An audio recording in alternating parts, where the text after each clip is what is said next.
नमस्कार दोस्तों, बेबाक भाषा के इलेक्शन वॉच में आपका स्वागत है।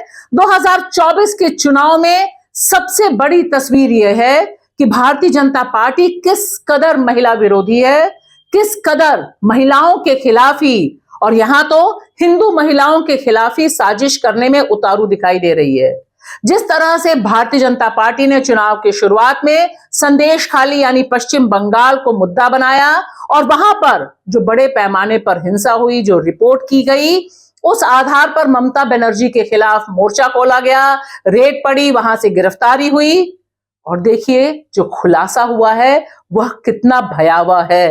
अगर यह खुलासा, इस खुलासे पर आप विश्वास करें, क्योंकि यहां पर भारतीय जनता पार्टी की बशीरहाट से जो खुद कैंडिडेट हैं, जो सांसद का चुनाव लड़ रही हैं, वही खुद बता रही हैं कि किस तरह से इस सारी साजिश को रचा गया। यहां पर वो सीधे सीधे नाम भी लेती हैं, कहती हैं किस तरह से जबरदस्ती की गई, किस तरह से सफेद कागज पर साइन कराए गए। जिन दो महिलाओं के साथ बलात्कार की घटना बताई गई, उन महिलाओं ने भी जाकर अपनी शिकायत वापस ले ली। इन्होंने पुलिस थाने में जाकर खुद बयान दिया कि दरअसल भारतीय जनता पार्टी के नेताओं ने दबाव बनाकर प्लेन पेपर्स पर इनसे साइन करवाए। अब देखिए, अगर ये महिलाएं, ये जो हिंदू महिलाएं हैं और यहां जो भारतीय जनता पार्टी की खुद कैंडिडेट हैं रेखा पात्रा, अगर इनके इन बयानों पर विश्वास किया जाए। থেকে জানতে পারলাম যে রাষ্ট্রপতি ম্যাডামের কাছে সন্দেশখালীর কিছু নির্যাতিতা মহিলাকে নিয়ে যাওয়া হয়েছে, তাহলে আমরা কারা?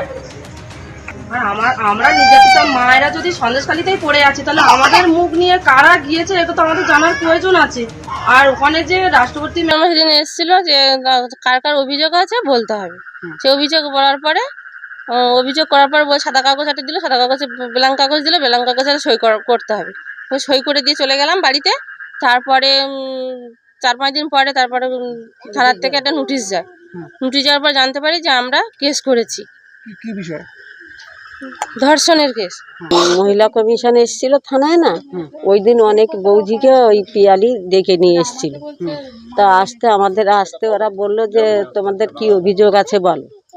তা আমি বললাম যে আমাদের এই জব কার্ডের টাকা পাইনি আর রান্নার টাকাটা পাইনি, ওই টাকাটা যেন আমরা পাই, আমাদের আর কোনো অভিযোগ নেই, আমাদেরকেও কিছু করেনি, ধর্ষণ টর্ষণ আমরা সব কিছু করিনি, আমরা সব তালে নেই, আমরা গরিব মানুষ, আমরা খেটে খাই। সেই দিন ওদেরকে ডেকে নিয়ে এসেছিল অভিযোগ জানানোর জন্য।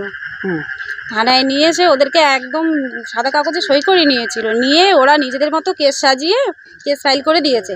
তারপরে 7 দিন পর পুলিশ যখন যায় নোটিশ নিয়ে, তখনই আমরা জানতে পারি যে আমার শাশুড়ি, কাকি শাশুড়ি মা কেস করেছেন। আমরা তো শুনে অবাক হয়ে গেছি, যেটা কি করে হয়, উনি তো এসব কেস করতে যাননি আর যাবেন না। তখন উনি বলছেন যে না গো বৌমা, আমি শুধু 2টো অভিযোগ করেছিলাম, ওই 100 দিনের কাজের জন্য আর ওই জব আর ওই রান্নার काजेर টাকার জন্য। तो सोचिए किस तरह की साजिश भारतीय जनता पार्टी ने सत्ता हासिल करने के लिए पश्चिम बंगाल की धरती पे रची।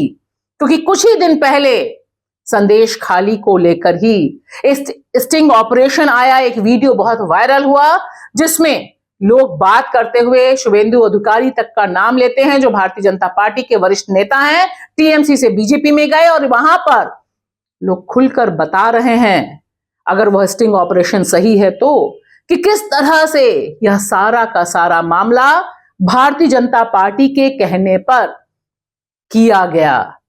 अगर यह आरोप सही है, अगर ये महिलाएं अपने स्टैंड पर खड़ी रहती हैं, क्योंकि यही 2 महिलाएं हैं जिनके ऊपर बलात्कार का आरोप लगा था, जिन्होंने बताया था कि बलात्कार इनके साथ हुआ है, और यह भारतीय जनता पार्टी की ही एमपी की कैंडिडेट हैं। मध्य प्रदेश, उड़ीसा की राजधानी, मिजोरम की धरती से, कश्मीर से, हरियाणा की जमीन में, जुहू बीच, मुंबई, हैदराबाद से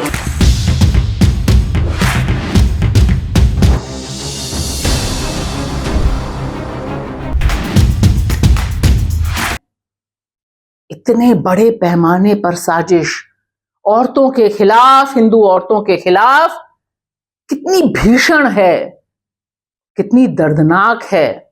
किस कदर सत्ता गिरती है और गिर के कहां पहुंचती है, क्योंकि यही बीजेपी है जो आज की तारीख में भी कर्नाटक में प्रज्वल रेवन्ना जैसे आदमी को, जिसके ऊपर मास रेप का आरोप है, उस पार्टी के साथ रिश्ता तोड़ने को तैयार नहीं होती। देखिए ये खबर, देश के गृह मंत्री अमित शाह कहते हैं कि जेडीएस के साथ हमारे रिश्ते में कोई अंतर नहीं आएगा। होता रहे प्रज्वल रेवन्ना, होता रहा मास रेप, क्या फर्क पड़ता है। ये जो माहौल है, यह माहौल दरअसल हैरान करने वाला, चौंकाने वाला है, क्योंकि अक्सर ही हम और आप सोचते हैं कि ये एक सिंपल सा इंसिडेंट है। नहीं, यह सिंपल सा इंसिडेंट या सिर्फ इकलौती घटना नहीं है। संदेश खाली से जो मैसेज आ रहा है वह बहुत ही चिंताजनक है और भारतीय जनता पार्टी को पूरी तरह से बेनकाब करने के लिए काफी है।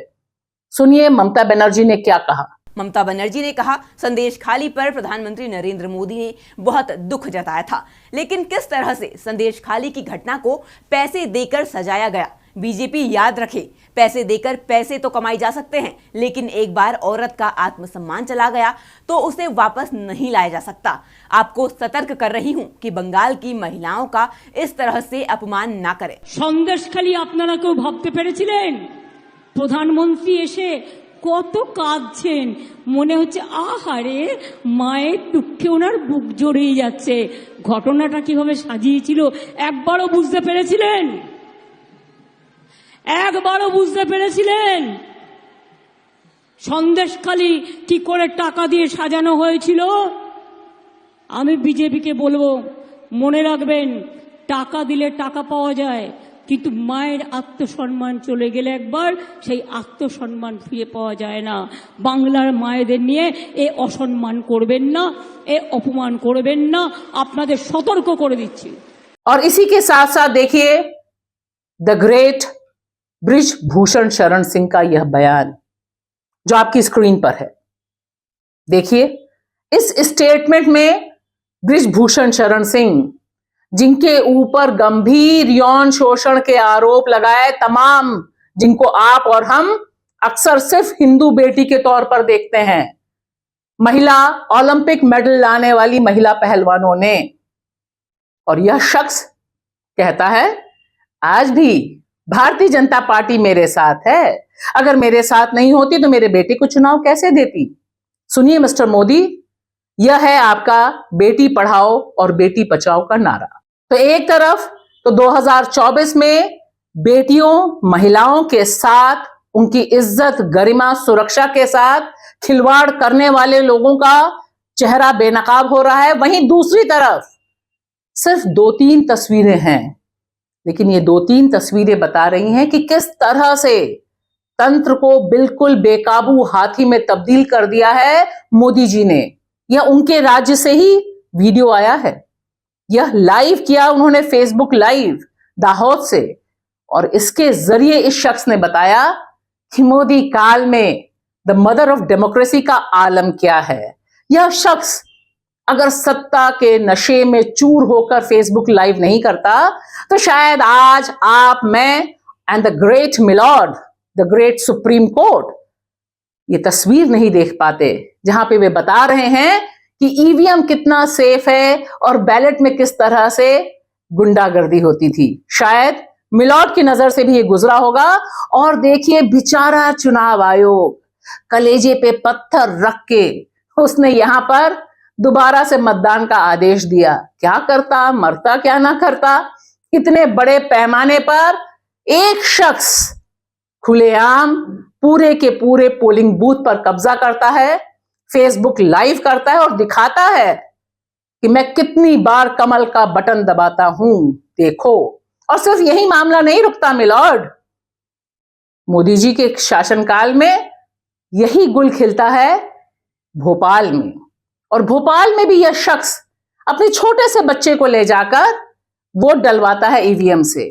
और अगर वो खुद ही कैद ना करता अपना जुर्म, अपना क्राइम, तो शायद द ग्रेट चुनाव आयोग, द ग्रेट तंत्र कभी मानने को भी तैयार नहीं होता कि यह हो रहा है। शायद यही खतरे की घंटी है। एक तरफ हमारे पास उत्तर प्रदेश का संबल है, जहां पर तमाम मीडिया कर्मियों को भी बताना पड़ रहा है कि किस तरह से मुस्लिम बहुल इलाकों में इतने बड़े पैमाने पर पुलिस लगाई गई थी पोलिंग बूथ्स के आगे, जिन्होंने खदेड़ दिया मुसलमानों को वोट नहीं डालने दिया। तो एक तरफ तो आप उन लोगों को वोट नहीं डालने देंगे मोदी जी, और दूसरी तरफ आपके लोग पोलिंग बूथ पे कब्जा करके क्या खिलौने जैसा ईवीएम को उठा उठा कर दिखाएंगे और फेसबुक लाइव करेंगे।